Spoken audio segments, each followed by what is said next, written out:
The International Christian Embassy Jerusalem is your embassy in the heart of Israel, founded in 1980. From our headquarters in Jerusalem through our branches in over 80 nations and yours in Canada, we seek to challenge the Church to take up its scriptural responsibility to remind Israel of the promises made to her in the Bible and to be a source of practical assistance to all the people in the land of Israel. On today's program, Reverend Malcom Hedding concludes his sermon on spiritual conflicts. The Ben Gurion House in Tel Aviv is now a museum and open to the public. And we visit Ayalon Canada Park between Jerusalem and Tel Aviv. All right, the final conflict area is pest extraordinary. And here I want you to listen carefully. This is the biggest battle against the devil the world's ever seen. And this battle has to do with the conflict, the huge demonic conflict that rages over the restoration of Israel and the Jewish people. The devil hates the church, but let me tell you one thing, he hates the Jewish people more. Did you hear that? I'm not minimizing demonic power and conflict. I'm just telling you, he hates the church, and he's out to get you if you don't keep yourself. But actually, he hates Israel more. Book of Revelation says a great sign appeared in heaven, a woman clothed with the sun, the moon, and the stars. 12 stars. It's the nation of Israel. It goes back to Genesis 37, where Joseph had a dream about his mother, father, the sun and the moon, and he and his 11 brothers being the stars. And the woman is pregnant with a male child. She brings the Messiah into the world. That's Israel.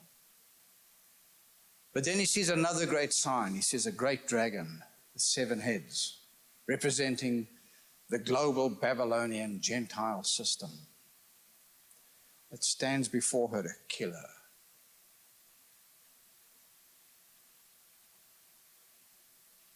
And this is a battle of huge proportions. You need to listen to what I have to say about it.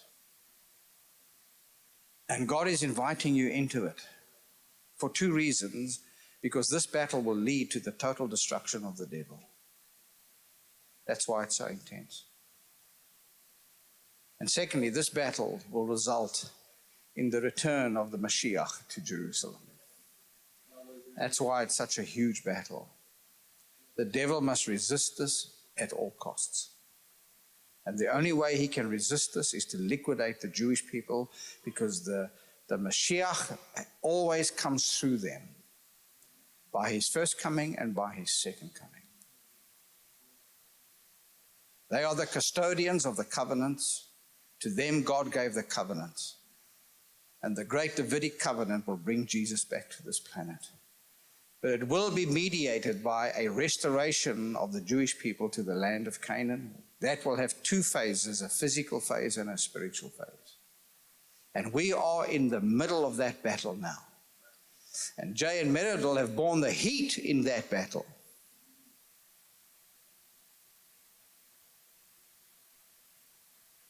It's an extraordinary, huge battle against principalities and powers that are vast. And the book of Revelation gives us an inkling as to the demonic nature of it in chapter 16. Listen to these words in Revelation 16. Is everybody with me? Then the angel poured out his bowl on the great river Euphrates, and its water was dried up, so that the way of the kings of the east might be prepared. And I saw 3 unclean spirits like frogs, coming out of the mouth of the dragon, out of the mouth of the beast, out of the mouth of the false prophet. For they are spirits of demons. Wow. Performing signs which go out to the kings of the earth and the whole world, to gather them to the battle of the great day of God Almighty. And they gather them together to the place called in Hebrew Armageddon. The instigators of this assault against the nation of Israel on a huge proportion, driving the nations into conflict with Israel. The instigators of it are demonic frogs. A frog is a slimy thing, meaning it's deceptive, it's given to deception. You can't get hold of it easily. It lurks in dark places and it croaks annoyingly. A powerful image. If you're laying in your bed at night and outside your window a frog starts up, you know exactly where it came from. So you take something, you take this missile and you launch it into where you think the frog was, and it goes quiet. You go back to sleep and you put your head on the pillow. And what happens? You just cannot get him. In other words, his mouth speaks terrible things against the Jewish people all over the world. He never stops croaking. And you see that in the media, you see it everywhere, the demonization of the people of Israel. They can face the worst terrorist atrocities, the world will blame them for it. It's the frog. It's everywhere. It's here. It's everywhere. And God is calling you into this conflict. Now, this has to be a conflict of determined prayer. You have to set yourselves apart for it. And we have to be very careful how we handle it. You know, when we deal with massive principalities like this, you do not rail against them or attack them. You only speak to your Father in heaven. Yes. Did you hear me?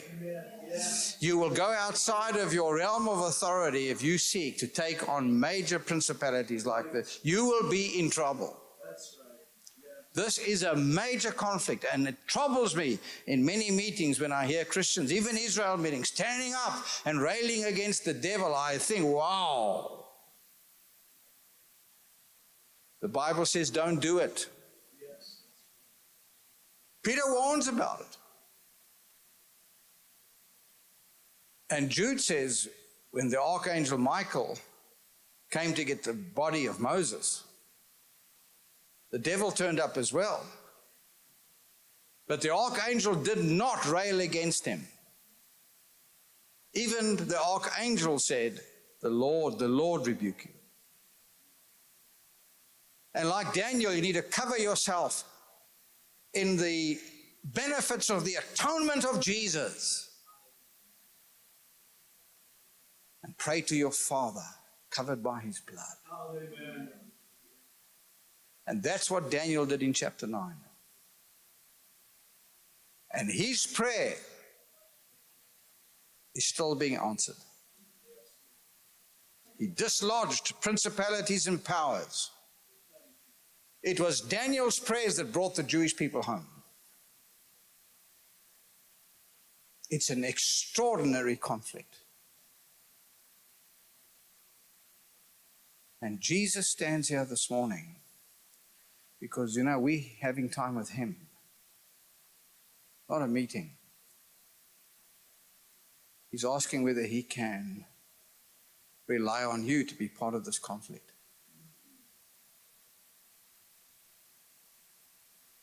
Hey, speaking to you. Can he rely on you? Will you pay the price for it in your time and your energy?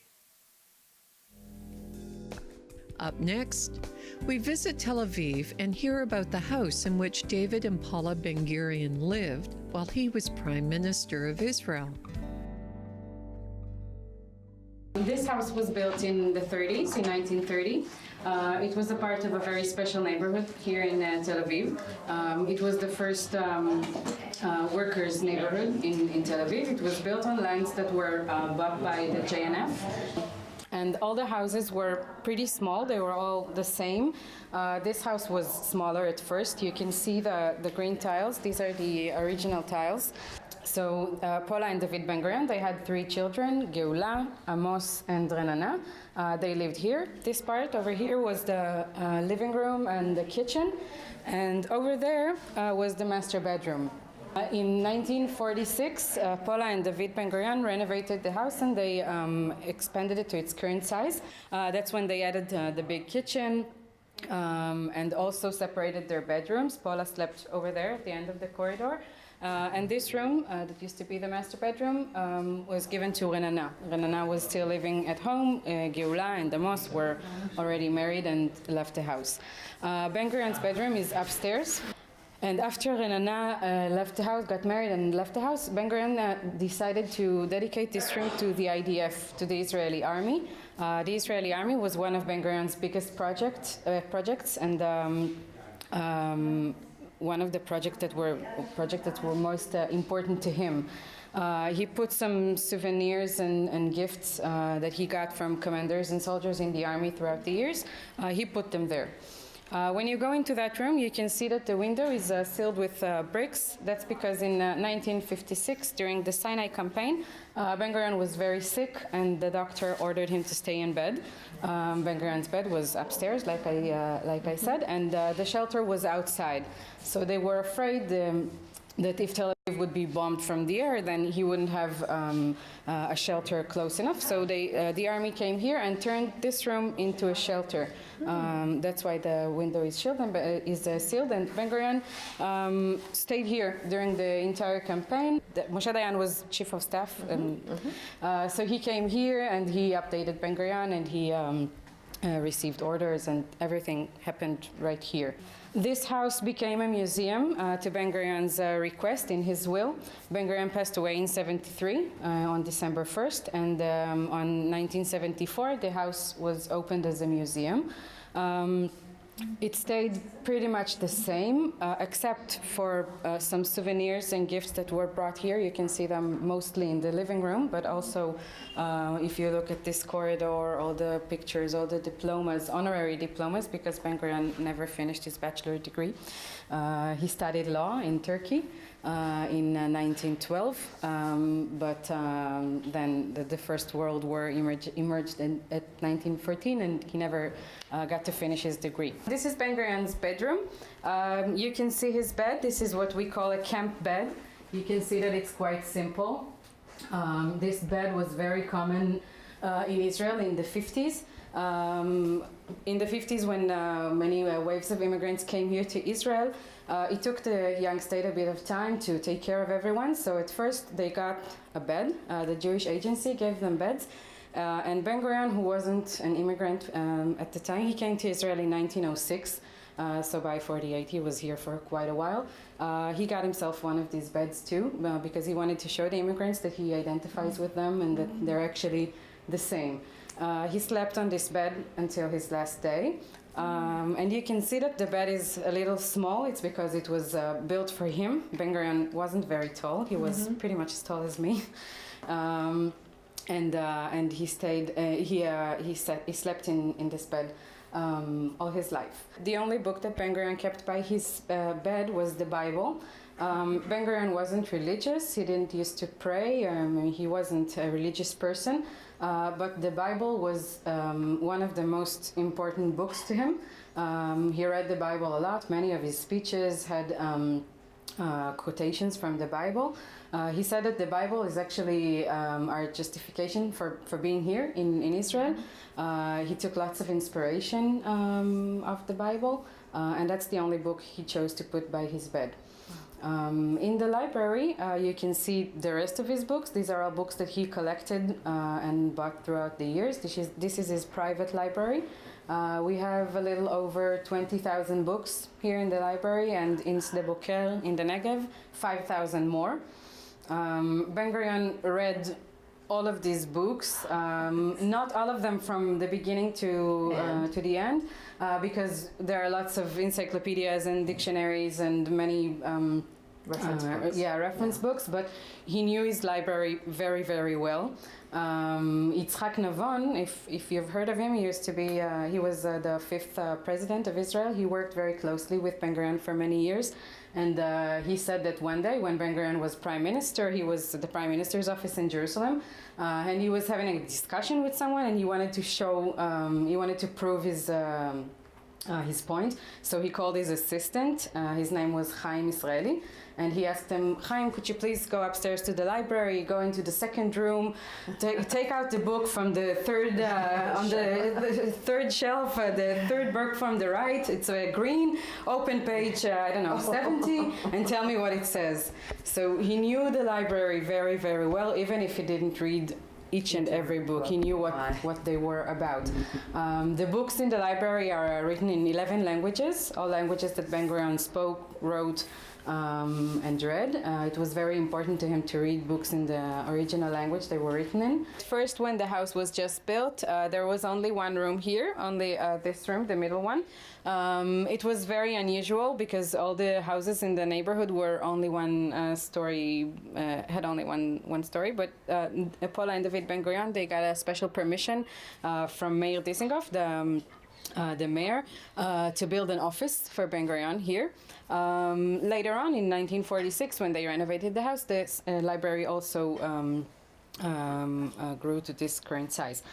You can see here we got in through Ben Gurion's bedroom. The entrance used to be here when he lived here. People used to go in to the library and not through his bedroom. We have his study here. This is when Ben Gurion used to read, write. This is also where he rewrote the Declaration of Independence right before he went to what is today the Hall of Independence. Back then used to be Tel Aviv's museum, and declared Israel's independence on May 14th, 1948. The study is now sealed with glass because this is where we keep the most ancient books. Some of these books here are 500 and 600 years old. It remained pretty much the same as it was. You can also see that there are two sitting corners right here. This is where Ben Gurion had guests. This is where he held some meetings before Israel was founded and declared. He used to have meetings here. The library was the most important part. Right. That's what I'm trying to say. What kind of dignitaries or officials would be here? Historic figures now who would meet with him here. Is there a record? Right before the British mandate was over. On May 12th, Ben Gurion met with Moshe Sharet. Moshe Sharet was also one of the leaders, and later on will be the second prime minister. He was kind of a minister of foreign affairs before the independence was declared, and Ben Gurion sent Moshe Sharet to the United States to meet with Marshall, their Minister of Foreign Affairs, to see what would the United States do in case Israel declares independence. And Sharet meets with him, and he comes back, and Ben Gurion sends a car to pick him up from the airport, and they meet here. And Sharet says that the Americans they say, yeah, sure, you should have your own country, but now is not the time. If you declare independence right now, a third world war will emerge, and it's not a good timing, and we're not going to help you. We're not going to send you weapons. We're not going to burn the entire Middle East. And Ben Gurion hears that, and he's really upset because he thinks that this is the best time to declare independence, and he and Sharet they argue all night because the next day they're going to meet with the council, which was kind of a government before the Declaration of Independence, and they need to vote whether or not we're going to declare independence. And Ben Gurion says, if you're going to go to the council and tell them the Americans they don't think it's the right time, and I agree with them, then everyone will it won't happen. Yeah, it won't happen. So Ben Gurion gets up and he locks the door, the entrance to the library, and he tells Sharet, you're not going to leave this room until you change your mind. And they argue all night, and they scream and they shout, and in the morning he says, okay, that's enough. We're going to go to the council now. We're going to tell them what the Americans say, and please just don't tell them what you personally think. Just tell them give them only the facts and let them vote for themselves. And that's what they did. Sharet agrees, and he only tells them, he only gives the message. And as you know, we did declare independence, but the vote was very tight. It was 6 people voted for and 4 people voted against. Sharet, by the way, voted for. So, Wow. so it was worth it. Ben Gurion did a great job in here. In convincing, yeah. So this is an example. And Golda Meir was part of that decision. Yeah, there's no record of that meeting, by the way. Yeah, I mean, we don't know who voted for and who voted against, except for, of course, Ben Gurion and Moshe Sharet. Okay. What yes, history? Yes. And they needed to decide what to do after the British leave Israel, because it wasn't really, nobody knew what was going to happen. I mean, the British said that they're going to leave, and now what's going to happen? And Ben Gurion says, look, 6 months earlier, there was a decision to divide Israel into 2 countries, one Arab, one Jewish, and the Arabs, they didn't accept. And then things just kind of remained the same. And Ben Gurion said, okay, now that they're leaving, this is our chance, this is our time. If we don't do it now, it's...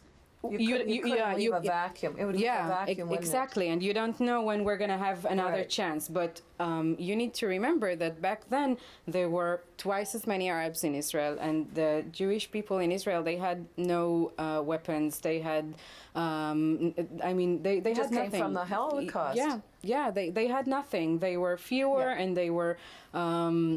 They had they had their council and they had their institutions, but they weren't ready to have a country, and they knew that if we're going to declare independence, now that we're a state, all of the Arab states surrounding us will start a war. And in fact they did. I mean, it was very risky to declare independence. It wasn't the obvious thing to do. It was brave. It was a brave move, and had he not done it, what would have happened is the question. Yeah, exactly. Up next, a visit to Ayalon Canada Park, located between Jerusalem and Tel Aviv. Why is it called Canada Park? Well, it's actually the Ayalon Canada Park because we have the Ayalon Valley that comes through here as well. And towards the end of the 1960s, the Canadian community adopted this park, and you'll find that if you travel through Israel, there are various different parks that have been adopted by different countries. You'll find British Park, American Independence Park, and this was adopted by the Canadian community. And so since the beginning of the 1970s, this has been the Ayalon Canada Park. Excellent. I understand that you have a John Diefenbaker Road that runs through the park. He was one of our prime ministers. We do indeed. It starts from further up in the hills that go up towards Jerusalem, and then lead down towards the edges of the park. So yes, we have a strong Canadian connection here. You do, and the Jewish National Fund formed this particular park and all the other parks, but you also maintain it on a regular basis, don't you? We do. We are the caretakers as well of open spaces. So we have the different issues of intensive use and extensive use. So there are certain parts of Canada Park even which are for intensive use, where we invite the public to come in, and we also have extensive areas that we want to stay more natural as well for the future. So visitors that come, we have 2 tree planting centres in the country. There's one 10 minutes from here in Nachshon Forest, and there's one up at Golani Junction. Golani Junction, which we were just talking about, that is where ICEJ Canada has a grove of trees, and we can go there and plant. There's certain times of years, or there's every 7 years, that we do not plant. Would you like to tell us about the Shemitah year? The Shnat Shemitah, as you said, is every 7 years, with the idea being that the soil needs to rest. So every 7 years we let the soil rest, and we don't do the plantings and we don't do the growing of agriculture, and we let the soil build itself up again. It's a little bit like the Shabbat, isn't it, to the week? It is indeed. It is indeed. Just over my shoulder here is a dolev tree in Hebrew, and it's the closest thing that we have here to the Canadian maple. So can I borrow that for a second? Yes. And you can see, unfortunately, that we're our autumn time here, so you'll see that the leaf is as close we get. We always say that this is our version of the Canadian maple. We're standing up here on one of the highest points of Canada Park. We're in the fortress of Hamat. This is an ancient fortress that we've been working on. We've been doing excavation work on for the last 2 years. We found that it goes around the whole of the top of the hill. It was a strategic point to control anything that was going up towards Jerusalem. On top of it, we've tried to sort of work out what kind of time frame we're talking about, starting from 140 BC, from the Maccabee time, and going all the way up through the Roman period and to the revolt of Bar Kokhba, which was around 140 AD. When we talk about the fortress, we've been doing 2 years of excavation, intensive excavation here. We know that there's a lot more down here. We see different parts, the relics that we've found go back towards the Maccabee times, but we know that there's more under there, and we're starting to find more and more and more as we go along as well. So we still have years of excavation ahead of us, and we're hoping that with time we're going to try and solve the mystery of what was here even before those times as well. We conclude our program today with some sights and sounds within Israel.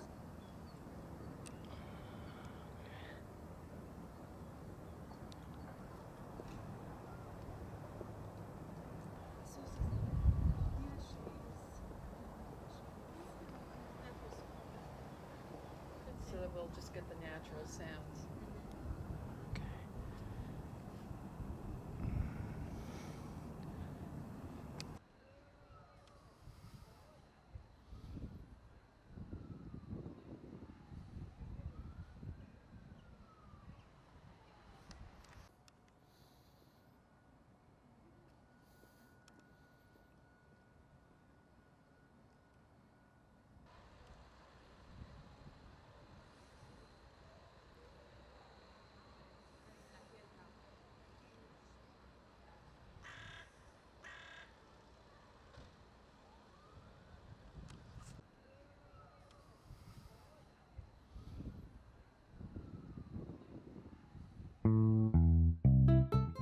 Thank you for joining us today, and be sure to visit our website at www.icejcanada.tv or call us at 1-866-324-9133.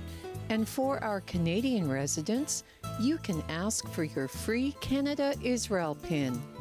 Through your contribution, you can participate by giving to ICEJ Canada, to the Haifa Home for Holocaust Survivors, Women at Risk Red Carpet Project, Operation Life Shield Bomb-Proof Shelters, Shoulder to Shoulder Alias Support, School for the Deaf, Beit Singer Children's Home, Israel in Crisis, Beit Rachel Strauss Inclusive Community, Magan David Adam Emergency Services, Christian Friends of Yad Vashem, Scholarships for Canadian young adults to experience Israel, Educational Fund, ICEJ Communication Media Fund, Gift, Estate, Securities Funds.